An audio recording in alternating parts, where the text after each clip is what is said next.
چین کی معاشی صورتحال پر بات کریں گے. چین نے اپنی معیشت کو دوبارہ زندہ کرنے کے لیے قرض میں نمایاں اضافے کا وعدہ کیا ہے، لیکن سرمایہ کاروں کو اس اسٹیمولس پیکج کے مجموعی سائز کے بارے میں اندازہ لگانے کے لیے چھوڑ دیا گیا ہے.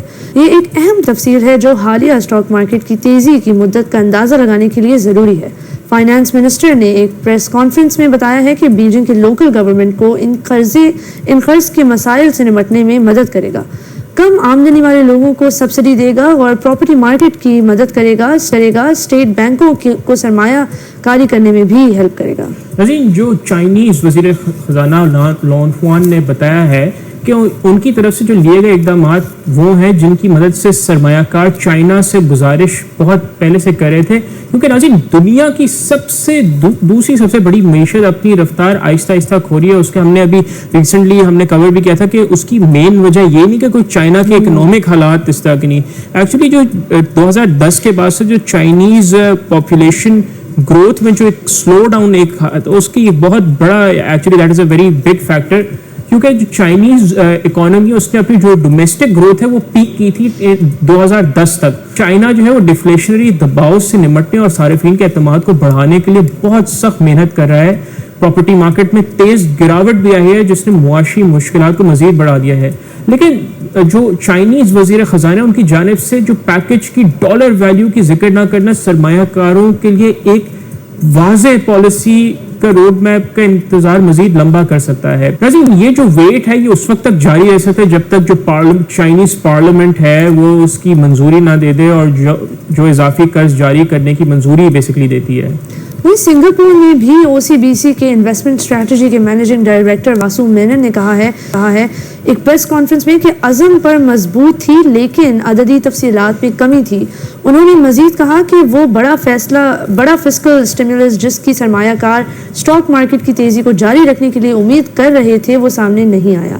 یہ مارکیٹ میں کچھ لوگوں کو مایوس کر سکتا ہے. حالیہ دنوں میں کئی اعداد و شمار نے توقعات کو پورا نہیں کیا ہے. اس سے معاشی ماہرین اور سرمایہ کاروں میں تشویش پیدا ہو رہی ہے کہ حکومت کا اس سال تقریباً 5% ترقی کا ہدف خطرے میں آ سکتا ہے. ریبا، یہ ایک کنسرن ہے بیسکلی کیونکہ basically there is lack of clarity, but actually جو اس وقت پوری دنیا جیسے ویسٹ میں انفلیشنری پریشرز ہیں، جو چائنیز مارکیٹ ہے وہ ڈیفلیشنری پریشرز کا شکار ہے. In like inflationary pressures, ڈیفلیشنری market کو ایکچولی تھوڑا بوسٹ کرنا زیادہ مشکل ہوتا ہے ایز کمپیئر ٹو انفلیشن کو کنٹرول کرنا.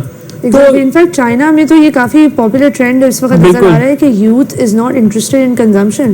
وہ چاہ رہے ہیں کہ وہ بڑی چیزوں کے لیے سیونگ کریں، ٹریول کریں، اس طرح کے ایکسپیرینسز کریں، لیکن جو بیسک ایوری ڈے کنزمپشن ہوتی ہے جس پہ اکانومی کا کافی حصہ ریلائی کرتا ہے وہ بتدریج نیچے جا رہا ہے. اور اس کو جب تک بوسٹ نہیں کر سکیں گے آئی تھنک لانگ ٹرم میں جو ہے نا یہ تھوڑا پرابلم آئے گا. اور اسی وجہ سے جو سپٹمبر کے بھی جو نمبرز ہیں وہ ابھی نیکسٹ ویک تک ایکسپیکٹڈ ہیں، اس میں اور زیادہ ڈکلائن توقع ہے.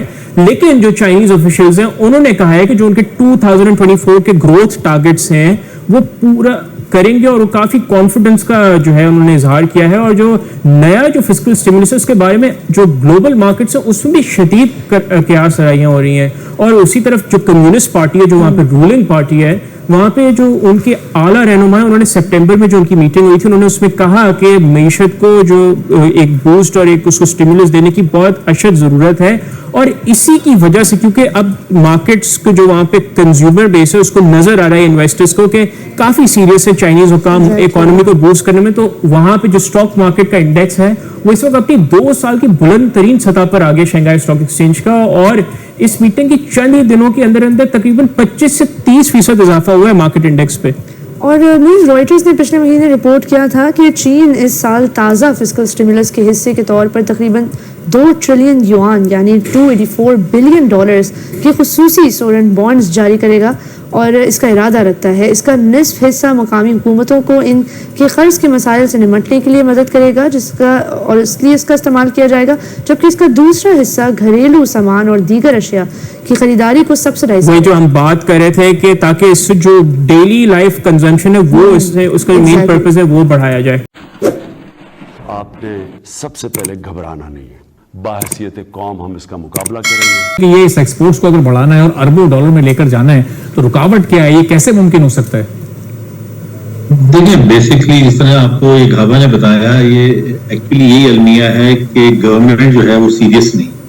گورنمنٹ کی بلو اکانومی چل رہی ہے بیکاز یہ سارا جو آفیشل اپنا کوآپریٹو سوسائٹی میں پیسہ آ رہا ہے وہ کھا رہے ہیں، تو ان کی تو اکانومی چل رہی ہے. دیکھیں دنیا بھر میں ایکسپورٹس جو سمندر ہے نا، وہ اوور فشنگ کی وجہ سے پوری دنیا میں یہ ایک المیہ آیا ہوا ہے کہ سمندر میں مچھلی اویلیبل نہیں ہے. ہم نے ایک بڑی ڈیٹیل سروے کیا تھا، کافی ملینز آف ڈالرز خرچ کیے تھے گورنمنٹ آف پاکستان نے، اور ایک رپورٹ جاری کی تھی جس کو فریپ رپورٹ کہتے ہیں، جس میں اسٹاک اسیسمنٹ ہوئی تھی. اس سے پتہ لگا تھا کہ ہمارا 80% اسٹاک ڈپلیٹ ہو گیا. اور اس کی ریکمنڈیشن یہ تھی کہ ہمیں 50% اپنی فشنگ فلیٹ کم کرنی پڑے گی. لیکن یہ کہنا آسان ہے کہ اگر آپ فشنگ فلیٹ کم کریں گے تو لاکھوں لوگوں کا روزگار ہے وہ کدھر جائیں گے.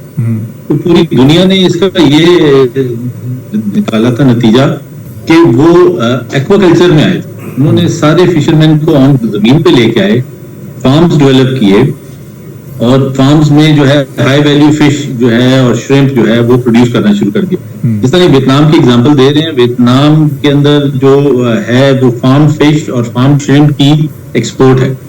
ایران ہمارے بالکل نیبر ہے، وہ $500 ملین کا جھینگا تو وہ ایکسپورٹ کرتا ہے فارم شرمپ. تو اس وقت نیچرلی سمندر کو سانس کی ضرورت ہے.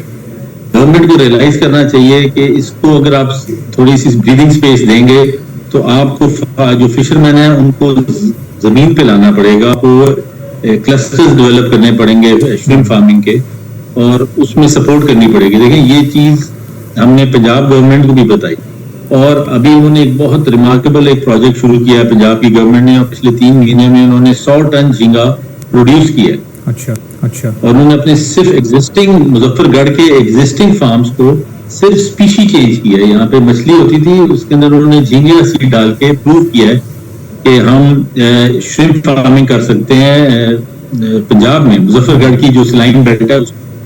تو یہ اگر وہ کنٹینیو رہا ان کا پروجیکٹ تو اگلے 3 سالوں میں میں دیکھ رہا ہوں کہ پنجاب اوورٹیک کر جائے گا کراچی کو ان سی فوڈ ایکسپورٹس. تو بیسکلی ایکسپورٹ بڑھانے کا ایک ہی طریقہ ہے، سمندر میں ابھی کچھ نہیں بچا، ہمیں شرمپ فارمنگ کرنی پڑے گی. یہی انڈیا نے کیا پچھلے 10 سال میں. آندھرا پردیش نے جو ہے وہ $8 سے 10 بلین کا شرمپ پروڈیوس کرتے ہیں. یہی ویتنام نے کیا. صاحب یہ جو آپ کہہ رہے ہیں کہ سمندر میں کچھ نہیں بچا یا اسٹاک ختم ہو گیا، تو دوسرے ممالک نے اس سے اتنا زیادہ فائدہ اٹھا لیا کہ سب کچھ ہی ایکسٹریکٹ کر لیا اور ہم بے خبر رہے، ہماری توجہ نہیں تھی اس طرف. نہیں ہم ہی کرتے رہے. ہم اپنے دشمن ہم خود ہی ہیں، ہمارے پر کسی نے ظلم نہیں کیا.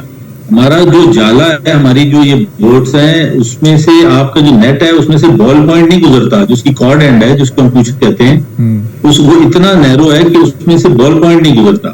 ہم ہائی ویلیو فش کے بچے، یہ جو آپ اپنا سن سیٹ بولیوارڈ پہ ان پیرس ہوتی ہے جو آپ رات کو نکلتے ہیں اور آپ کی کراچی کی اسٹریٹ جو سلپری ہوتی ہیں اور جو اسمیل آ رہی ہوتی ہے آپ کو، یہ 200-250 ٹرک ہائی ویلیو فش کے بچے کو جو گاربیج کی طرح، اور یہ برائم ہیدری لے کے جاتے ہیں جہاں پہ چکن فیڈ بنتا ہے. ہماری کیٹاسٹروفی آف آر فشنگ از کہ ہم ہائی ویلیو پروٹین کو ڈسٹروائے کر کے لو ویلیو پروٹین یعنی کہ چکن پروڈیوس کر رہے ہیں اور چکن کی فیڈ پروڈیوس کر رہے ہیں. تو یہ بھی سختی سے روکنا چاہیے کہ ہم نے جو آپ سمجھے پومفریٹ کا بچہ، جو پومفریٹ اس وقت 2500 3000 4000 روپے کلو ہے، اس کا 15-20 روپے میں 100 روپے میں اس کا بچہ بک رہا ہے. کیونکہ اور وہ ایک فشنگ ویسل جو ہے 80 سے 90 ٹن جو ہے ہائی ویلیو فش کا بچہ لے کے آتی ہے، جس کو ہم ٹریش فش کہتے ہیں، جو وہ ہائی ویلیو فش کے بچے ہیں.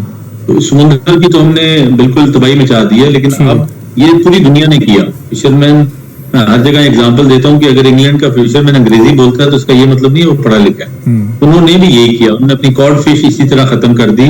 آج آپ لندن میں یا کہیں جا کے جب آپ کارڈ فش کے وہ کھاتے ہیں فش اینڈ چپس، تو وہ ویتنام کی پنگیسس ہوتی ہے جس کو آپ کو کارڈ فش کر کے بیچ رہے ہیں. اچھا. تو سب نے فارمنگ کی طرف دھیان دیا ہے، اور ہمیں یہ المیہ ہے ہمارا کہ سندھ اور بلوچستان کی گورنمنٹ میں اویئرنیس نہیں آ رہی کہ کوسٹل لائف کے رہنے والے لوگوں کی زندگیاں چینج کر سکتے ہیں اگر یہ فارمنگ. ٹھیک ہے فیضان صاحب، یہ فارمنگ کے لیے کتنی انویسٹمنٹ چاہیے ہوگی اور اس میں پرائیویٹ سیکٹر کا کیا رول ہو سکتا ہے، گورنمنٹ کا کیا رول ہو سکتا ہے؟ سوال میں آپ کی طرف لے کر آتا ہوں. لیکن فیروز صاحب اس کا مطلب جو یہ نیچرل ریسورسز تو بھرپور طریقے سے اویلیبل ہیں، اب یہ ہیومن ریسورس کی ذمہ داری ہے کہ ان کو بہتر طریقے سے استعمال کریں. یہ جو اس وقت $450 ملین کی ہماری ایکسپورٹس ہیں، اس میں گنجائش کتنی ہے، کہاں تک یہ جا سکتی ہے؟